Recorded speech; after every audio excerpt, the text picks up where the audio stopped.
Students, आज की class में आपका वेलकम है। और आज की क्लास में हम लोग पढ़ेंगे कि अर्धचालक कितने प्रकार का होता है।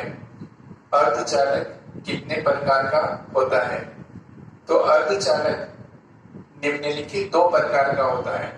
अर्धचालक दो प्रकार का होता है, जिसमें एक को कहा जाता है नैज अर्धचालक और दूसरे को कहा जाता है अपद्रव्यीय अर्धचालक। एक का नाम है नैज अर्धचालक और दूसरा का नाम है अपद्रव्यीय अर्धचालक। अब नैज अर्धचालक किसे कहते हैं? तो वैसा अर्धचालक जो शुद्ध रूप में होता है, तो ऐसे अर्धचालक को नैज अर्धचालक कहते हैं, जो शुद्ध रूप में होता है। यानी कि अगर कोई तार है और वो बना हुआ है सिलिकॉन का या जर्मेनियम का, तो वो सिलिकॉन परमाणु का ही बना हुआ है, उसमें कोई दूसरा परमाणु इसमें नहीं है। या अगर वो जर्मेनियम का बना हुआ है तो सिर्फ जर्मेनियम परमाणु ही होना चाहिए, इसके अतिरिक्त कोई दूसरा परमाणु उसमें नहीं होना चाहिए। तो अगर इस तरह का कोई तार है या इस तरह का कोई पदार्थ है, तो हम इसे कहेंगे नैज अर्धचालक। यानी ये बिल्कुल शुद्ध रूप में, इसमें किसी दूसरे परमाणु का मिलावट नहीं है। और अगर ऐसा अर्धचालक है जिसमें कोई दूसरा परमाणु मिला हुआ है, तो उसे कहा जाएगा अपद्रव्यीय अर्धचालक। यानी कि अशुद्धि, यानी दूसरे परमाणु को जब मिलाएंगे तो उसे कहा जाएगा अशुद्धि। यानी अशुद्धियों के मिलाने के पश्चात जो अर्धचालक बनता है उसे कहा जाता है अपद्रव्यीय अर्धचालक। अशुद्धियों के मिलाने के पश्चात, यानी उसमें कोई दूसरा परमाणु मिला देंगे। एक ऐसा तार है जो सिलिकॉन का बना हुआ है, लेकिन उसमें क्या है, कोई दूसरा परमाणु जैसे फास्फोरस भी मिलाया हुआ है या फिर एल्युमिनियम भी मिलाया हुआ है, तो ऐसे पदार्थ को, यानी इस तरह के अर्धचालक को कहा जाएगा अपद्रव्यीय अर्धचालक। और शुद्ध रूप का अगर अर्धचालक है जिसमें कोई मिलावट नहीं है, कोई दूसरा परमाणु नहीं है, तो उसे कहा जाएगा नैज अर्धचालक। तो अर्धचालक दो प्रकार का होता है। यहां पर देखते हैं हम लोग अर्धचालक। अब ये क्या होता है? ये दो प्रकार का होता है। एक का नाम है नैज अर्धचालक, एक को कहा जाता है नैज अर्धचालक, और दूसरे का नाम है अपद्रव्यीय अर्धचालक। अपद्रव्यीय अर्धचालक। तो इस तरह से दो अर्धचालक हो गया। ये क्या होता है? शुद्ध रूप में होता है, शुद्ध रूप में या शुद्ध रूप वाले, यानी शुद्ध रूप वाले अर्धचालक को कहा जाएगा नैज अर्धचालक। और ये क्या होता है? अशुद्ध रूप होता है। अशुद्ध रूप वाले अर्धचालक को कहा जाता है अपद्रव्यीय अर्धचालक। यानी इसमें मिलावट क्या रहेगा, कोई दूसरा परमाणु भी इसमें रहेगा, तो उसे कहा जाएगा अपद्रव्यीय। जैसे हम लोग देखते हैं दूध है, तो दूध भी दो तरह का हो सकता है। एक हो सकता है बिल्कुल प्योर मिल्क है, यानी कोई मिलावट उसमें नहीं है, और एक है क्या कि उसमें पानी मिला हुआ है, तो वो क्या हो गया कि वो मिलावट वाला दूध है। तो इसी तरीके से यहाँ पर भी क्या होता है कि अर्धचालक दो तरह का होता है। एक होता है नैज और एक होता है अपद्रव्यीय। ये शुद्ध रूप में होता है, इसमें कोई मिलावट नहीं होता है, कोई दूसरे परमाणु का ये नहीं बना होता है। या तो सिलिकॉन का बना हुआ है तो सिलिकॉन का ही बना रहेगा, सिलिकॉन का ही परमाणु रहेगा पूरे में, या जर्मेनियम का बना हो तो जर्मेनियम का ही बना रहेगा, कोई दूसरा परमाणु इसमें मिलावट के रूप में नहीं रहेगा। और इसमें क्या रहेगा, मिलावट के रूप में दूसरा परमाणु रहता है। जैसे सिलिकॉन का बना हुआ तो इसमें थोड़ा सा फास्फोरस भी डाला हुआ है, फास्फोरस भी है। कोई तार ऐसा है या कोई पदार्थ ऐसा है जो सिलिकॉन का बना हुआ है, लेकिन साथ साथ उसमें क्या है, कोई दूसरा परमाणु जैसे फास्फोरस है या फिर एल्युमिनियम भी उसके साथ मिला हुआ है, तो उसे कहा जाएगा अपद्रव्यीय और इसे कहा जाएगा नैज अर्धचालक। तो इस तरह से अर्धचालक कितने प्रकार का होता है? तो दो प्रकार का होता है।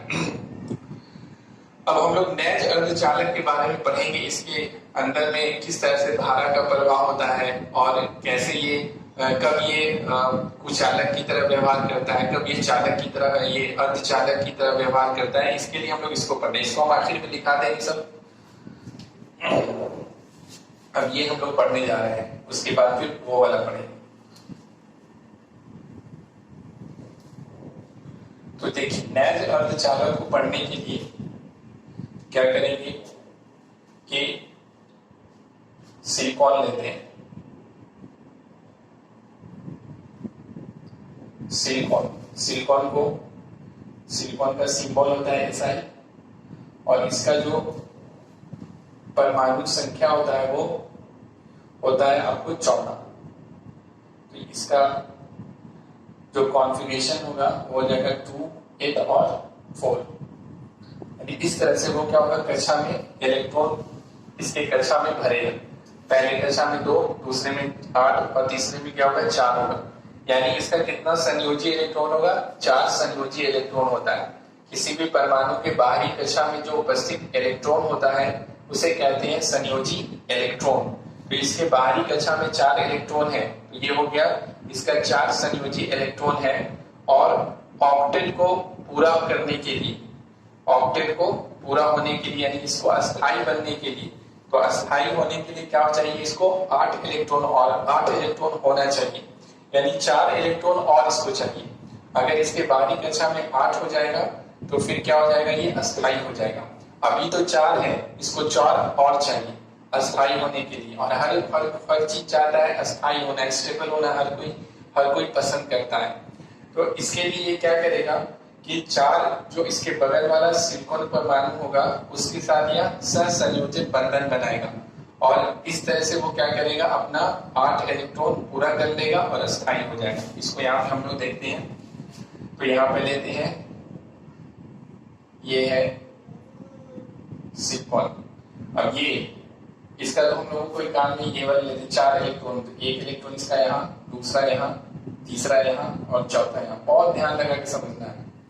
अब ये क्या करेगा, अस्थायी बनने के लिए इसके बगल में जो परमाणु होगा उसके साथ ही बंधन बनाएगा। इसके बगल में एक और सिलिकॉन है, ये इसके साथ, फिर ये इसके बगल में है, ये इसके साथ, इसके बगल में जो होगा ये क्या करेगा उसके साथ, और इसी तरह से इसके बगल में जो होगा ये इसके साथ। फिर इसी ये लोग भी अपने बगल वाले से इस तरह से क्या करेगा, बंधन बनाएगा। इसमें तो दिखाते हैं, ये वाला भी अपने बगल वाले से इस तरह से बनाएगा। फिर ये इस तरह से ये क्या करेगा, अपने ऊपर वाले के सामने बना लेगा, ये इस तरह से बनाएगा।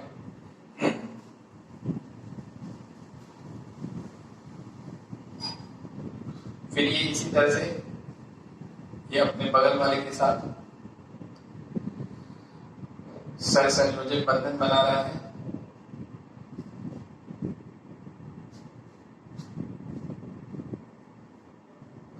इस तरह से ये बनाता चला जाएगा।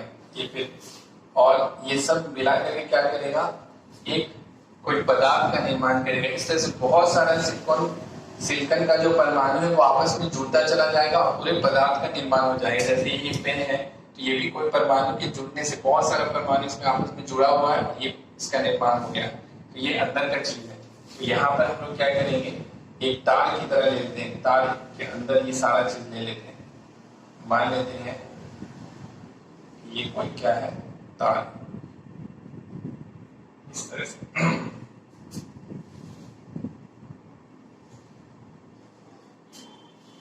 और ये तार जो बना हुआ है वो बना हुआ है किसका, सिलिकॉन का बना हुआ है। जर्मेनियम का भी हो सकता है, लेकिन हम लोग यहाँ पे क्या लेके चल रहे हैं, इसे लेके चल रहे हैं कि ये सिलिकॉन का बना हुआ तार है।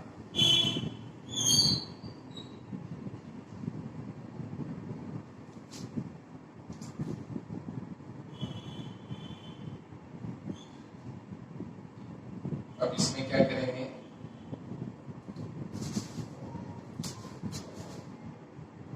इसमें एक बैटरी जोड़ देंगे।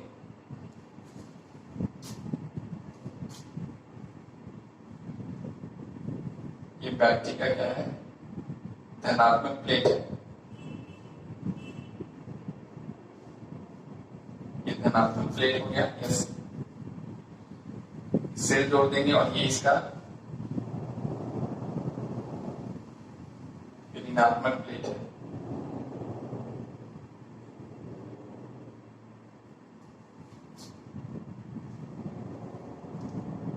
जो हम लोग सेल लगाते हैं किसी घड़ी में, जो दीवार घड़ी होता है तो उसमें एक छोटा ऐसा वो सेल लगाते हैं हम लोग, लेकिन हम लोग उसको आमतौर पे बैटरी कहते हैं, लेकिन अगर वो अकेला है तो उसे सेल कहा जाता है, एक से ज्यादा है तो उसे बैटरी कहते हैं। तो यहाँ पर इस तरह से यहाँ पे एक बैटरी समझिए लगा हुआ, ये बैटरी है समझिए अंदर में।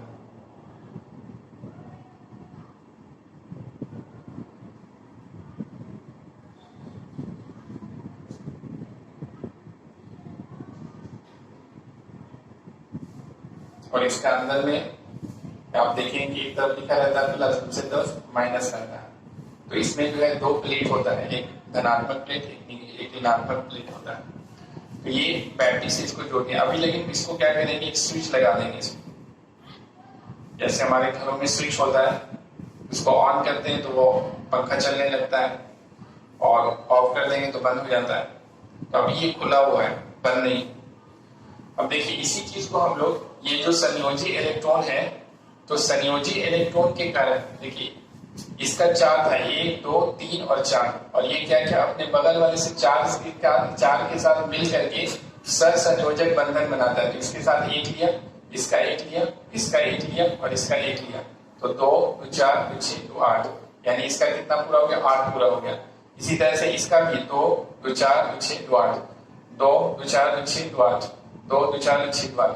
तो इस तरह से वो सब 8 पूरा कर लेता है और अस्थायी हो जाता है, इस तरह से पदार्थ का निर्माण कर देता है।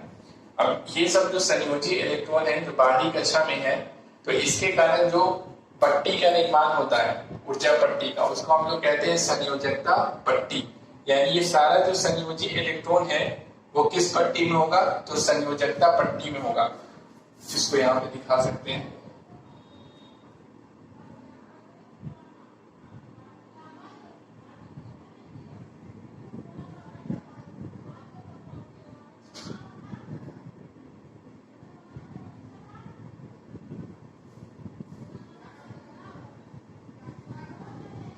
ये हो गया संयोजकता पट्टी, और ये हो गया चालन पट्टी, और ये हो गया संयोजकता, और इसी में ये सब इलेक्ट्रॉन होगा। ये सब जो इलेक्ट्रॉन है ये संयोजी इलेक्ट्रॉन है, ये सब यहाँ पे होगा।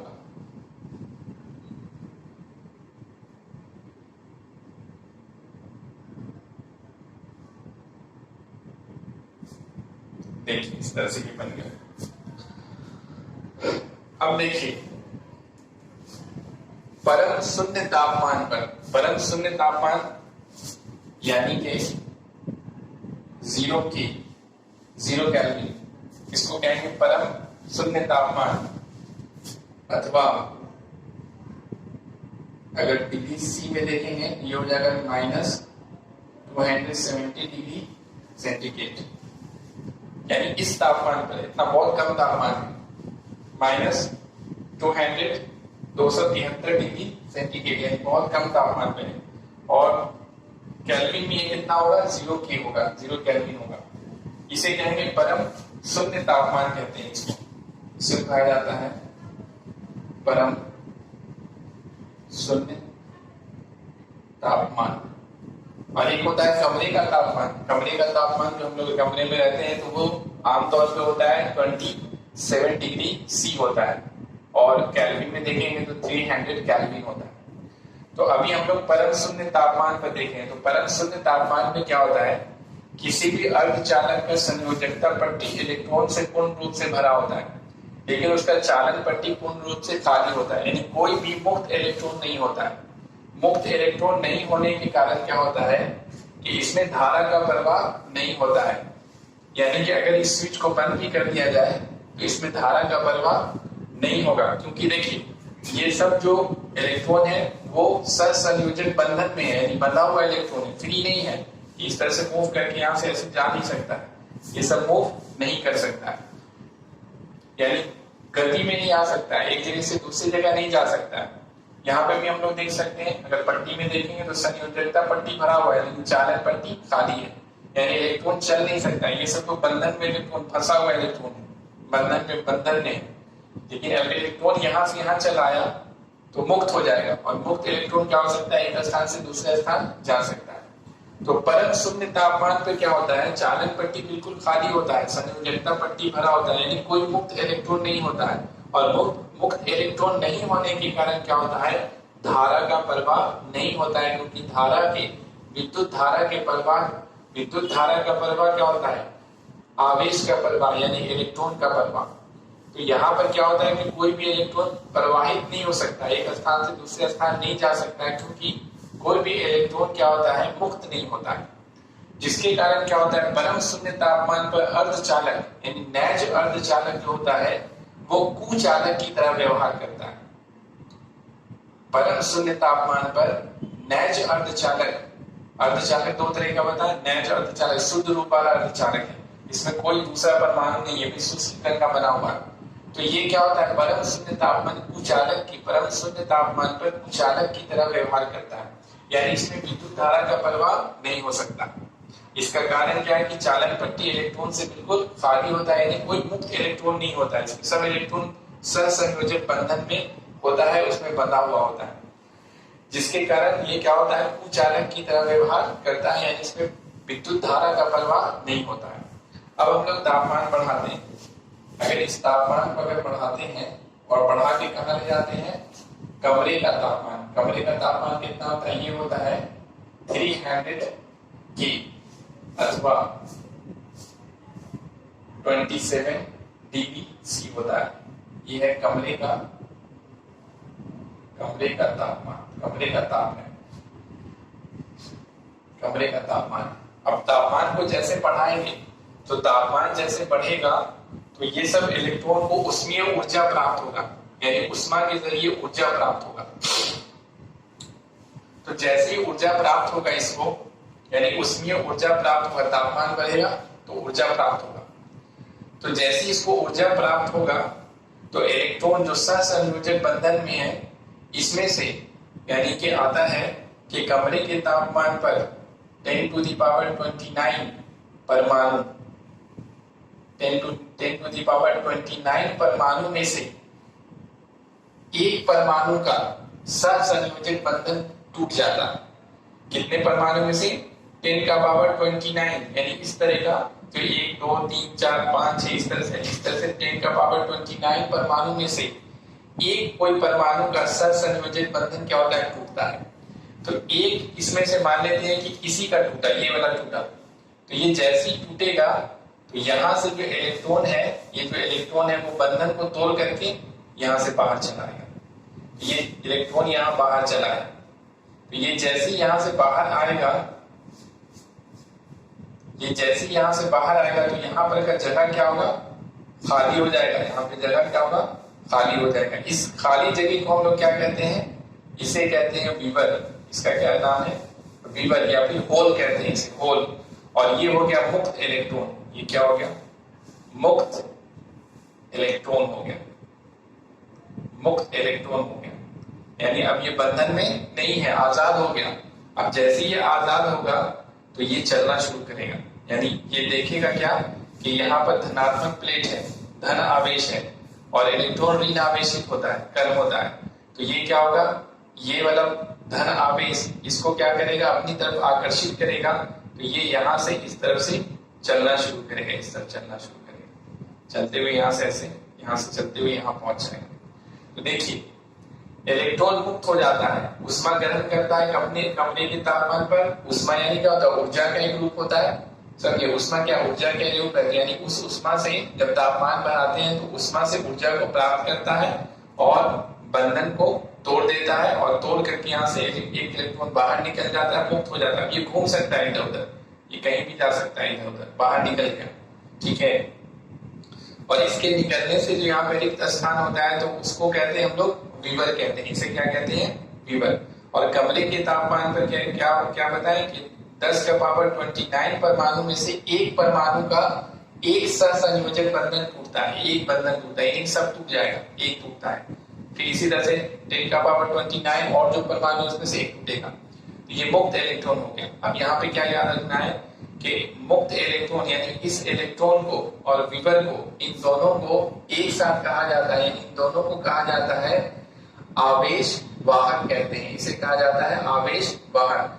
मुक्त इलेक्ट्रॉन और विवर को, मुक्त इलेक्ट्रॉन तथा विवर को आवेश वाहक कहते हैं, इसे क्या कहा जाता है आवेश वाहक, यानी ये आवेश वाहक होता है, इसे कहते हैं कहा जाता है आवेश वाहक। ठीक है, किसे कहते हैं मुक्त इलेक्ट्रॉन और तथा विवर को, इन दोनों को एक साथ कहते हैं हम लोग आवेश, यानी इन दोनों को कहा जाता है आवेश वाहक। अगर कोई कहेगा आवेश वाहक तो उसके मतलब दिमाग में क्या आना चाहिए, मुक्त इलेक्ट्रॉन तथा विवर दोनों का ध्यान आना चाहिए, या तो मुक्त इलेक्ट्रॉन होगा या तो विवर हो गया, दोनों भी हो सकता है। ठीक है, तो आवेश वाहक यानी दो होता है आवेश वाहक, एक तो इलेक्ट्रॉन हो गया और दूसरा ये विवर होता है। विवर में क्या होता है, धन आवेश की तरह, धन आवेशित कण की तरह व्यवहार करता है। वास्तव में ये धन आवेशित कण होता नहीं है, लेकिन धन आवेशित कण की तरह ये क्या करता है, व्यवहार करता है। तो एक बात हो गया। तो अब देखिए कमरे के तापमान पर क्या होता है कि मुक्त इलेक्ट्रॉन, यानी अब इसी को यहाँ पर देखेंगे तो सहसंयोजक बंधन में से एक इलेक्ट्रॉन टूट जाता है और टूट करके बंधन तोड़ करके कहाँ पहुंच जाएगा, चालन पट्टी में पहुंच जाता है, यहाँ पहुंच जाता है। तो यहाँ पे क्या बनेगा, खाली स्थान बनेगा और इसे क्या कहेंगे हम लोग विवर, और इसे क्या कहेंगे मुक्त इलेक्ट्रॉन कहेंगे। अब देखिए जैसे ही कमरे के तापमान पर आवेश वाहक का निर्माण यानी मुक्त इलेक्ट्रॉन और विवर का निर्माण होता है, तो अब हम अगर स्विच को बंद कर दें तो ये मुक्त इलेक्ट्रॉन को क्या करता है, ये जो बैटरी का या सेल का जो धन आवेशित प्लेट है इसको अपनी तरफ आकर्षित करता है, क्योंकि धन आवेश है और इलेक्ट्रॉन क्या होता है, ऋण आवेशित कण होता है। तो ये इलेक्ट्रॉन इधर जाने लगता है। तो अगर इलेक्ट्रॉन इस तरफ जा रहा है तो इसमें धारा का प्रवाह किधर होगा, तो इलेक्ट्रॉन के प्रवाह की दिशा के विपरीत दिशा में होता है। 10th क्लास में पढ़ाया गया होगा कि इलेक्ट्रॉन के प्रवाह की विपरीत दिशा में धारा का प्रवाह होता है। धारा की दिशा नहीं, विद्युत धारा का प्रवाह, तार में लोग देखते हैं धारा बह रहा है, तो धारा का प्रवाह किधर होता है, उसकी दिशा क्या होती है, इलेक्ट्रॉन के बहने की दिशा के विपरीत दिशा में। किस दिशा में, विपरीत दिशा में। अगर इलेक्ट्रॉन इधर जा रहा है तो यहाँ पे धारा किधर बहेगा, यानी इस तार में धारा का प्रवाह इलेक्ट्रॉन के कारण किधर होगा, इस तरफ होगा। और इसलिए इस धारा को हम लोग कहेंगे आई, इस धारा को कहेंगे हम लोग आई ई कहेंगे, इसे क्या कहेंगे आई ई, यानी कि ये है चालन पट्टी में उपस्थित इलेक्ट्रॉन के कारण धारा, चालन पट्टी में उपस्थित इलेक्ट्रॉन यानी मुक्त इलेक्ट्रॉन के कारण धारा बह रहा है। इस धारा को हम लोग मुक्त इलेक्ट्रॉन के कारण जो इस वाले तार में जो धारा बहेगा उसे कहेंगे हम लोग आई ई कहेंगे, इसे क्या कहेंगे आई ई कहेंगे। अब देखिए विवर के कारण भी धारा का प्रवाह होता है। अब विवर के कारण धारा का प्रवाह कैसे होता है, अब देखिए होता क्या है कि जब बैटरी से हम लोग जोड़ देते हैं तो ये जो आवेशित प्लेट है, धन आवेशित प्लेट, वो इन सब इलेक्ट्रॉन को भी अपनी तरफ आकर्षित करना चाहता है, यानी अपनी तरफ बुलाता है। लेकिन अब ये सब तो मुक्त है नहीं, इसकी तरह मुक्त है नहीं, इसलिए ये सब चल सकता नहीं है। लेकिन यहाँ पर जो इलेक्ट्रॉन है वो ये देखता है कि यहाँ पर जगह खाली हो गया है, तो वो घूम तो नहीं सकता है, लेकिन एक जगह से जगह अगर कहीं पे खाली है, सहसंयोजक बंधन में अगर जगह कहीं पे खाली होता है तो वो उस जगह पे जा सकता है। तो ये इलेक्ट्रॉन, अब देखिए पहले विवर यहाँ पर है, थोड़ी देर के बाद क्या होगा, अगर ये इलेक्ट्रॉन यहाँ से यहाँ पहुंच गया, हम ध्यान देंगे यहाँ से अगर यहाँ पहुंच गया ये वाला इलेक्ट्रॉन, तो ये वाला जगह तो भर जाएगा, यानी ये वाला इलेक्ट्रॉन तो यहाँ पहुंच गया। अब ये जगह खाली हो गया तो विवर यहाँ हो जाएगा, यानी विवर कहाँ पहुंच गया, यहाँ पहुंच गया।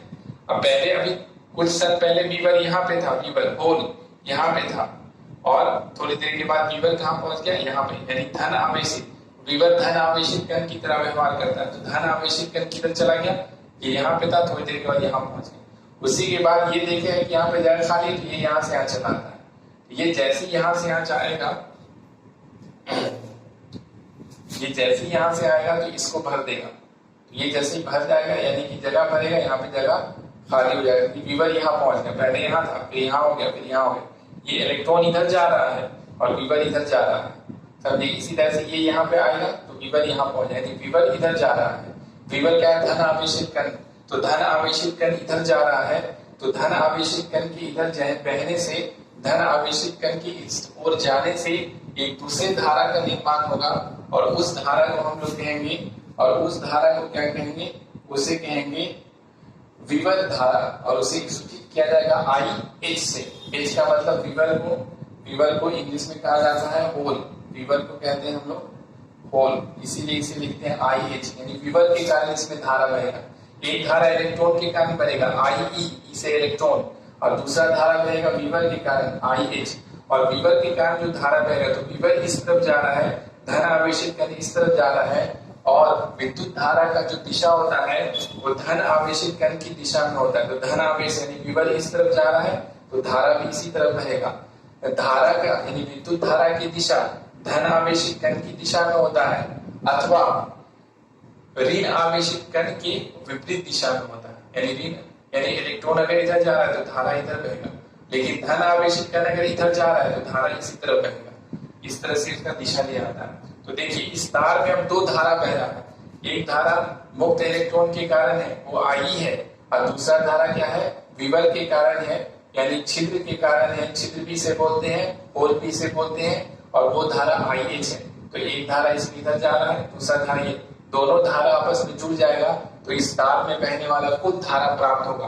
तो तार में बहने वाला कुल धारा क्या होगा, तो वो कुल धारा हो जाएगा आई बराबर हो जाएगा आई ई, अब प्लस हो जाएगा आई एच हो जाएगा, ये कुल धारा मिल जाएगा। यानी कि नैज अर्धचालक में जो धारा का प्रवाह होता है वो मुक्त इलेक्ट्रॉन के कारण और विवल के कारण, दोनों के कारण होता है। इसको याद रखना है कि नैज अर्धचालक में, शुद्ध अर्धचालक में क्या होता है, धारा का प्रवाह इलेक्ट्रॉन और विवल दोनों के कारण होता है, इलेक्ट्रॉन और विवल दोनों के कारण होता है। अर्धचालक में धारा का प्रवाह इलेक्ट्रॉन और विवल दोनों के कारण होता है। अर्धचालक में कोई पूछे चालक में क्या होता है, चालक में कंडक्टर, जैसे अगर एल्युमिनियम का तार, ये सिलिकॉन का तार है, अगर आपको एल्युमिनियम का तार कोई दे दे या फिर आपको सिल्वर का, चांदी का तार दे दे और कहेंगे उसमें धारा का प्रवाह किसके कारण होता है, तो कहेंगे सिर्फ इलेक्ट्रॉन के कारण होता है। यानी चालक में धारा का प्रवाह सिर्फ इलेक्ट्रॉन के कारण होता है, लेकिन अर्धचालक में जो धारा का प्रवाह होता है वो इलेक्ट्रॉन और विवल दोनों के कारण होता है।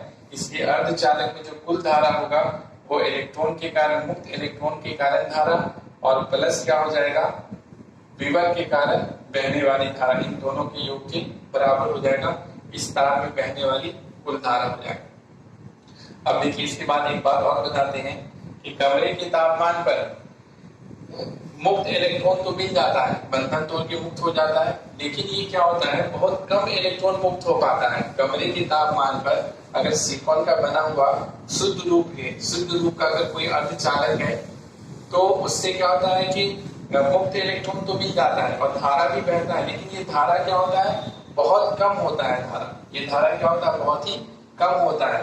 अब बहुत कम होता है, जितना हमें उपयोग के लिए चाहिए उतना ये नहीं प्रवाहित होता है। तो उसके लिए अब क्या करते हैं, इसमें कुछ अशुद्धि मिलाया जाता है, यानी कुछ दूसरा परमाणु मिलाया जाता है, और उन परमाणुओं की मिलाने से क्या होता है, इसकी चालकता बढ़ जाती है, यानी इसमें धारा का प्रभाव बहुत ज्यादा बढ़ जाता है। यही कारण है, आप प्रश्न पूछा जा सकता है कि शुद्ध अर्धचालक में दूसरा परमाणु यानी अशुद्धि क्यों मिलाया जाता है। जैसे दूध में पानी लोग मिलाते हैं तो क्यों मिलाते हैं, तो वो फायदा कमाने के लिए मिलाते हैं, ज्यादा पैसा कमाने के लिए मिलाते हैं, समझे। तो इसी तरीके से शुद्ध अर्धचालक में जो दूसरा परमाणु मिलाया जाता है उसका कारण ये है कि शुद्ध अर्धचालक कमरे के तापमान पर भी शुद्ध अर्धचालक में धारा का प्रवाह बहुत कम होता है, जितना हमें चाहिए उतना होता नहीं है, इसलिए उसमें दूसरा परमाणु की मिलावट की जाती है, दूसरे अशुद्धियों की मिलावट की जाती है, जिसके कारण उसके विद्युत धारा का प्रवाह बढ़ जाता है, यानी उसकी चालकता बढ़ जाती है। यही कारण है कि शुद्ध अर्धचालक में अशुद्धि मिलाया जाता है। तो ये सारा कारण है। अब देखिए एक बात और बताते हैं कि अब आई बड़ा होगा कि आई, अगर कोई पूछे, अगर ऑब्जेक्टिव में क्वेश्चन आता है कि आई बड़ा होगा, यानी कि मुक्त इलेक्ट्रॉन के कारण जो धारा है वो ज्यादा होगा कि विवल के कारण जो धारा है वो ज्यादा होगा, तो देखिए मुक्त इलेक्ट्रॉन के कारण जो धारा है वो ज्यादा होगा, यानी आई ज्यादा होगा किससे, आई एस से ज्यादा होगा। जैसे ये अगर बह रहा है, या फिर सिंपली बात है कि अगर ये है आपको, ये है अगर आपको 1 एम्पियर समझे, तो ये होगा आपको 0.4 एम्पियर। इस तरीके से समझे, ये वाला धारा यानी कि मुक्त इलेक्ट्रॉन की धारा, मुक्त इलेक्ट्रॉन के कारण जो धारा होगा वो ज्यादा होगा। क्यों ज्यादा होगा, तो देखिए इलेक्ट्रॉन मुक्त है, इसको ये बहुत तेजी से चलेगा, लेकिन ये जो विवर है समझे, जो विवर यहाँ से यहाँ से यहाँ इस तरह से इधर जा रहा है, तो उसकी जो चलने का गति होगा, यानी उसका वो जो एक स्थान से दूसरे स्थान पे जा रहा है वो कम होगा, क्योंकि ये बंधन में जा रहा है। एक जैसे इधर जाएगा इधर से इधर, ये बंधन में, जैसे एक से आप कहेंगे एक आदमी को रोड पे दौड़ने के लिए कह दें, तो रोड पे दौड़ेगा वो तेजी से दौड़ेगा। एक आदमी कहेंगे तुमको क्या है, एक घर से दूसरे घर में जाना, दूसरे इस तरह से बढ़ते आगे बढ़ना है, तो जो रोड वाला आदमी है वो बहुत तेजी से आगे बढ़ेगा क्योंकि वो मुक्त है। लेकिन जो आदमी एक घर से दूसरे घर में, दूसरे से तीसरे, तीसरे से चौथे में, इस तरह से वो आगे बढ़ता जा रहा है,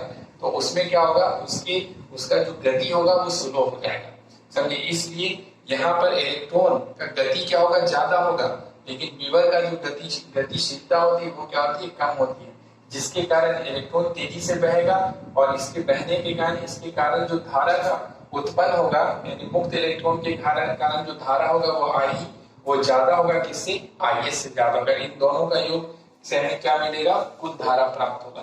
तो ये सब बातें थी नैज अर्धचालक में, जो हमारे ऑब्जेक्टिव के लिए यानी कि काम की चीजें हैं, ये सब चीजें हैं।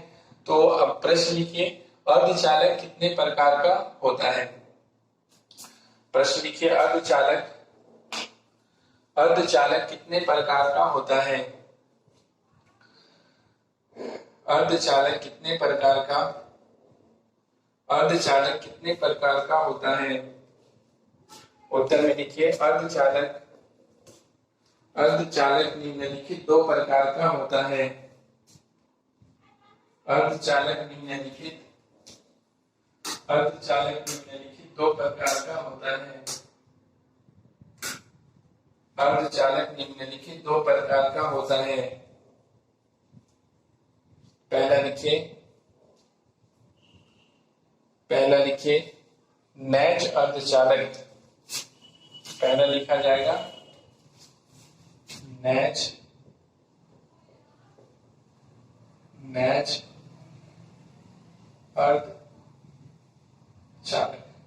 अर्धचालक, और दूसरा लिखिए अपद्रव्यी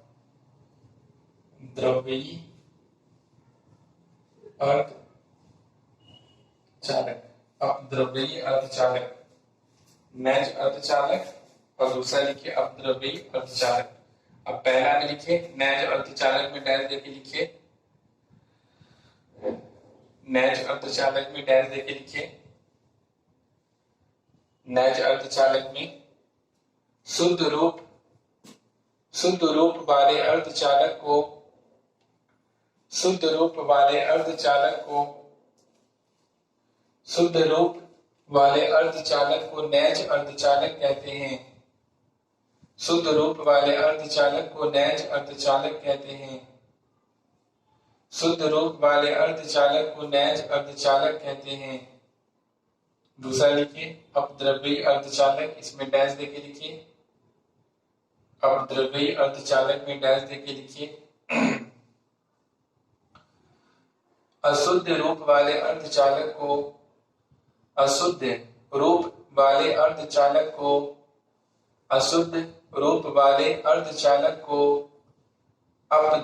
अर्धचालक कहते हैं। अपद्रव्यी अर्धचालक कहते हैं। पारगर्जन करके लिखिए। दूसरे शब्दों में शुद्ध अर्ध, कॉमा देके दूसरे शब्दों में कॉमा दे दीजिए, उसके बाद लिखिए शुद्ध अर्धचालक में अशुद्धि मिलाने के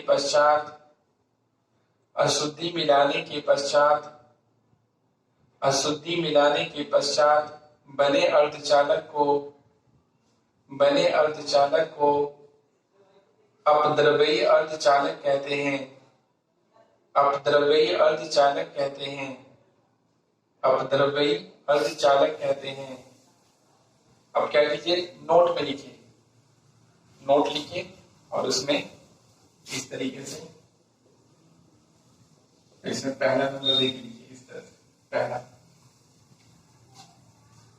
पहला नंबर देखिए, लिखिए परम शून्य तापमान पर, परम शून्य तापमान पर, परम शून्य तापमान पर, और ब्रैकेट में लिखिए ये लिखिए 0 के अथवा -273 डिग्री सी, ये वाला लिखिए ब्रैकेट में, ये वाला ऊपर वाला से ये नहीं लिखिए तो लिखा दिए परम शून्य तापमान पर, और ये ब्रैकेट में, ब्रैकेट बंद करके लिखिए नैज अर्धचालक, नैज अर्धचालक कुचालक की तरह व्यवहार करता है, नैज अर्धचालक कुचालक की तरह व्यवहार करता है, कुचालक की तरह व्यवहार करता है। अब दूसरा नंबर देखिए, लिखिए कमरे के तापमान पर, कमरे के तापमान पर, कमरे के तापमान पर, कमरे के तापमान पर, और ब्रैकेट में लिखिए 300 के अथवा 27 डिग्री सी, ब्रैकेट बंद। कमरे के तापमान पर, कमरे के तापमान पर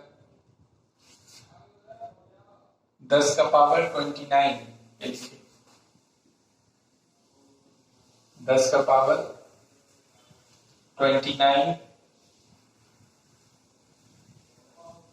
10 का पावर 29 सिलिकॉन अथवा जर्मेनियम परमाणु, सिलिकॉन अथवा जर्मेनियम परमाणु में से, सिलिकॉन अथवा जर्मेनियम परमाणु में से एक परमाणु का, एक परमाणु का सहसंयोजक बंधन टूट जाता है, सहसंयोजक बंधन टूटता है, सहसंयोजक बंधन टूटता है। उसके बाद नेक्स्ट पॉइंट में लिखिए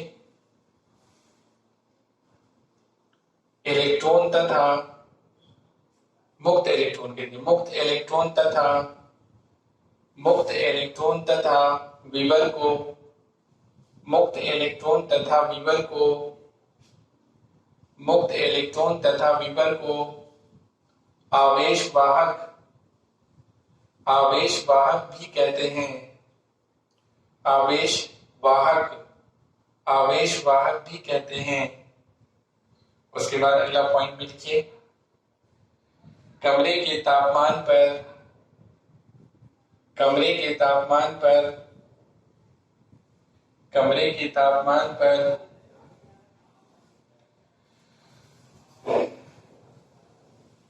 कमरे के तापमान पर नैज अर्धचालक में, नैज अर्धचालक में कुल धारा, नैज अर्धचालक में कुल धारा, नैज अर्धचालक में कुल धारा मुक्त इलेक्ट्रॉन के कारण, ऐसे नहीं, एक मिनट, नैज अर्धचालक में कुल धारा संयोजकता पट्टी में नहीं, सॉरी, चालन पट्टी में, फिर से हम बोल रहे हैं नैज अर्धचालक में कुल धारा चालन पट्टी में उपस्थित, चालन पट्टी में उपस्थित मुक्त इलेक्ट्रॉन, चालन पट्टी में उपस्थित मुक्त इलेक्ट्रॉन, मुक्त इलेक्ट्रॉन तथा संयोजकता पट्टी में उपस्थित विभव, तथा संयोजकता पट्टी में उपस्थित विभव, तथा संयोजकता पट्टी में उपस्थित विभव, विभव पर निर्भर करता है, पर निर्भर करता है, पर निर्भर करता है। उसके बाद अगले पॉइंट में लिखिए कमरे के तापमान पर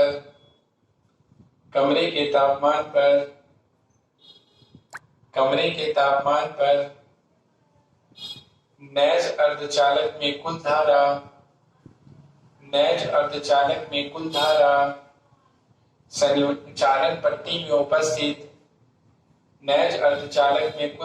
चालन पट्टी में उपस्थित मुक्त इलेक्ट्रॉन के कारण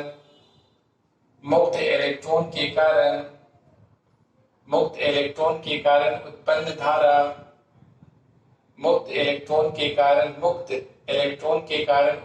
धारा तथा संयोजकता पट्टी में उपस्थित विवर के कारण तथा संयोजकता पट्टी में उपस्थित विवर के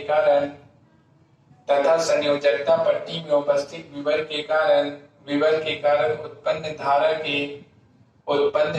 के योग के बराबर होता है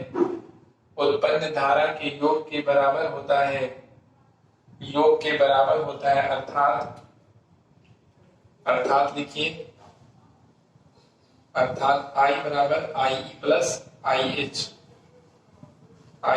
IE प्लस IH और नीचे में लिखिए जहां I बराबर हो जाएगा कुल धारा और IE बराबर हो जाएगा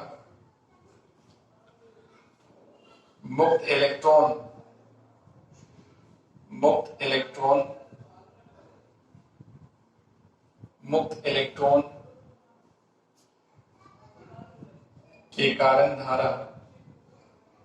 के कारण धारा और IH ये हो जाएगा ये हो जाएगा विवर के कारण धारा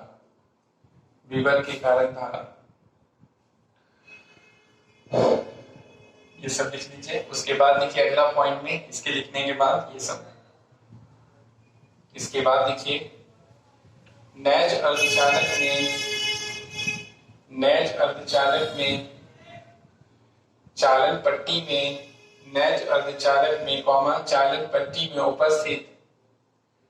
पट्टी में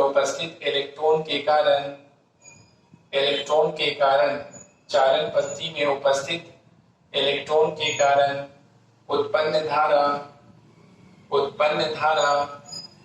संयोजकता पट्टी में उपस्थित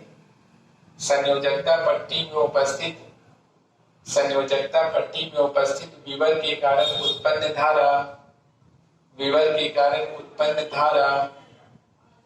के कारण उत्पन्न धारा से अधिक होता है नीचे में लिखिए अर्थात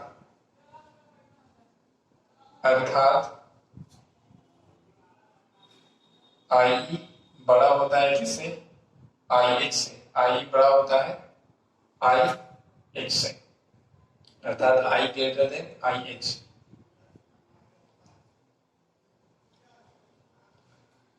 उसके बाद लिखिए नैज अर्धचालक में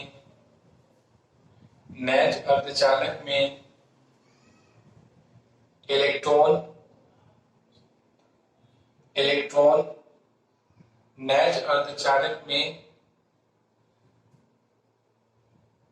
नैज अर्धचालक में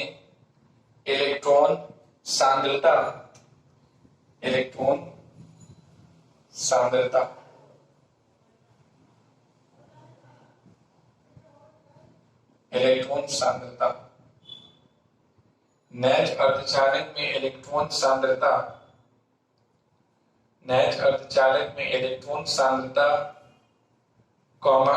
विवर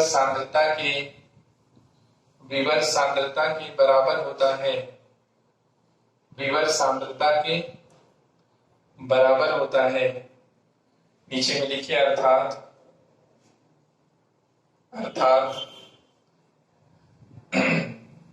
Ne बराबर NH और बराबर Ni इसको लिख लीजिए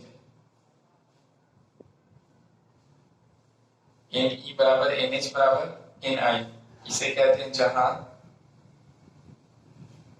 एन ई क्या है, ये है इलेक्ट्रॉन, ये है इलेक्ट्रॉन सांद्रता है, और NH क्या है, ये है विवर सांद्रता है, और NI क्या है, ये नेच सांद्रता है।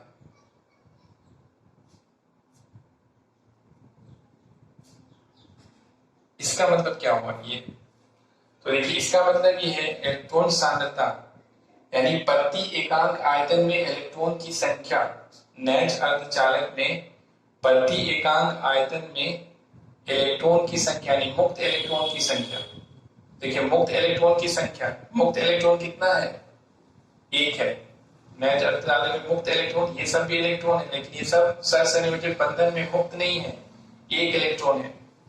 मुक्त इलेक्ट्रॉन कितना है, प्रति एकांक आयतन में, अगर एकांक आयतन यानी 1 मीटर लंबा, 1 मीटर चौड़ा, 1 मीटर ऊंचा, इस तरह से आयतन लेंगे तो उस आयतन में क्या है, एक इलेक्ट्रॉन होगा, यानी मुक्त इलेक्ट्रॉन कितना है, एक इलेक्ट्रॉन। और विवर कितना है प्रति एकांक आयतन में, तो विवर भी एक ही है, यहाँ पे एक विवर लग रहा है बस। यहाँ देखिएगा तो एक मुक्त इलेक्ट्रॉन है और एक विवर है, यानी कि इलेक्ट्रॉन की संख्या, नेज अर्धचालक में इलेक्ट्रॉन की संख्या, मुक्त इलेक्ट्रॉन की संख्या विवर की संख्या की क्या होता है, बराबर होता है। इसी को हम लोग कहते हैं इलेक्ट्रॉन सांद्रता बराबर होता है विवर सांद्रता के, और इसी को लिखा जाता है, माना जाता है NI नेज सांद्रता, इसे कहते हैं नेज सांद्रता। नेज अर्धचालक में इसी को कहते हैं नेज सांद्रता, यानी किसी भी नेज अर्धचालक में, शुद्ध रूप वाले अर्धचालक में जितना मुक्त इलेक्ट्रॉन होता है उतना ही क्या होता है, विवर होता है। अगर एक मुक्त इलेक्ट्रॉन है तो एक विवर होगा, दो मुक्त इलेक्ट्रॉन है तो दो विवर होगा, तीन मुक्त इलेक्ट्रॉन है तो तीन विवर होगा। यानी मुक्त इलेक्ट्रॉन की संख्या प्रति एकांक आयतन में और विवर की संख्या प्रति एकांक आयतन में बराबर होता है, और इसी को कहा जाता है इलेक्ट्रॉन सांद्रता, यानी मुक्त इलेक्ट्रॉन की संख्या प्रति एकांक आयतन में, इसे कहते हैं दूसरे शब्दों में इलेक्ट्रॉन सांद्रता, प्रति एकांक आयतन में इलेक्ट्रॉन की संख्या। तो इलेक्ट्रॉन सांद्रता ये बराबर होता है विवर सांद्रता, यानी जितना इलेक्ट्रॉन होगा उतना ही क्या होगा, विवर होगा। समझे? अगर क्या आगे हम लोग देखेंगे कि ऐसा नहीं होता है, सब जगह ऐसा नहीं होता है। नेज अर्धचालक में याद रखना है कि इलेक्ट्रॉन सांद्रता विवर सांद्रता के बराबर होता है, या फिर याद रखना है कि जितना इलेक्ट्रॉन होगा उतना ही विवर होगा, जितना मुक्त इलेक्ट्रॉन होगा उतना ही विवर होता है। इसके बाद आगे लिखिए, अगले वाले पॉइंट पे लिखिए, अगले वाले पॉइंट में लिखिए, कमरे के तापमान पर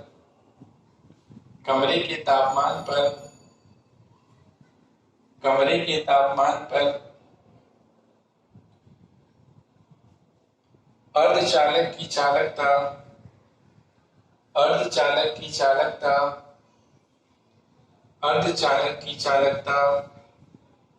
बढ़ जाती है, अर्धचालक की चालकता बढ़ जाती है, लेकिन फिर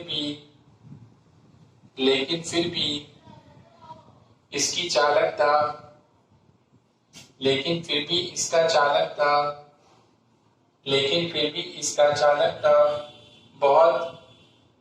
बहुत अच्छा नहीं होता है, बहुत अच्छा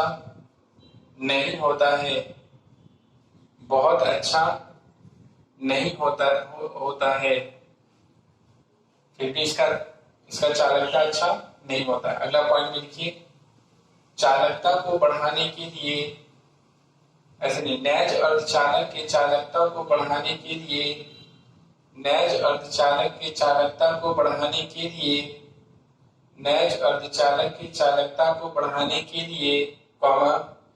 इसमें अशुद्धि मिलाया जाता है, इसमें अशुद्धि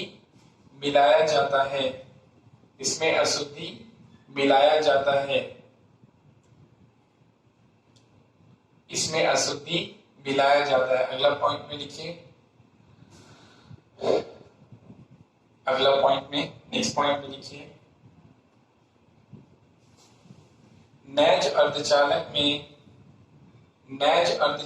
में 10 का पावर 8, 10 का पावर 8 सिलिकॉन अथवा जर्मेनियम परमाणुओं में, सिलिकॉन अथवा जर्मेनियम परमाणुओं में एक अशुद्धि परमाणु मिलाया जाता है। एक अशुद्धि परमाणु मिलाया जाता है। सिलिकॉन अथवा जर्मेनियम में एक अशुद्धि परमाणु मिलाया जाता है। यानी कि कमरे के तापमान पर भी नैज अर्धचालक का चालकता अच्छा नहीं होता है, विद्युत धारा अच्छे से प्रवाहित नहीं होता है। इसके लिए हम लोग क्या करते हैं, दूसरा परमाणु मिलाते हैं। फास्फोरस हो गया, एल्युमिनियम हो गया। कितना में कितना मिलाते हैं। अब ऐसा नहीं कि दूध में पानी मिलाने के लिए कह दिया तो अब क्या किया कि आधा किलो दूध ले लिया और उसमें 1 केजी पानी मिला दिया, तो ये तो मिलावट सही नहीं है। समझे, ऐसा मिलाएंगे कि हमारा काम भी बन जाए, पकड़ाएंगे नहीं। तो इसी तरीके से कैसे मिलाया जाता है, 10 के पावर 8 सिलिकॉन परमाणु में, 10 के पावर 8 सिलिकॉन परमाणु में, अगर 10 के पावर 8 सिलिकॉन परमाणु में तो उसमें एक दूसरा परमाणु मिलाएंगे से एक उसमें फास्फोरस का परमाणु मिलाया जाएगा। एक 10 के पावर 8 सिलिकॉन परमाणु में एक परमाणु यानी एक बाहर दूसरा परमाणु मिलाया जाएगा। फिर इससे 10 के पावर 8 में एक मिलाया जाता है। समझे, 10 के पावर 8 तो बहुत सारा परमाणु हो गया, उसमें एक मिलाया जाता है। तो इस तरह से आज की इसमें हम लोगों ने देखा कि अर्धचालक कितने प्रकार का होता है। तो अर्धचालक क्या होता है, 2 प्रकार का होता है। एक को हम लोग कहते हैं नैज अर्धचालक और दूसरे को हम लोग कहते हैं अर्धद्रव्यी अर्धचालक। शुद्ध रूप वाले अर्धचालक को कहा जाता है नैज अर्धचालक, जिसमें कोई दूसरे परमाणु का मिलावट नहीं होता है। और जब दूसरे परमाणु का मिलावट कर दिया जाता है, अशुद्ध रूप वाले अर्धचालक को कहा जाता है अपद्रव्यी अर्धचालक, यानी इसमें दूसरे परमाणु का क्या होता है, मिलावट होता है। तो आज के लिए आज इतना ही पे हम लोग रहेंगे और अगले क्लास में इससे आगे हम लोग पढ़ेंगे। तब तक के लिए थैंक यू।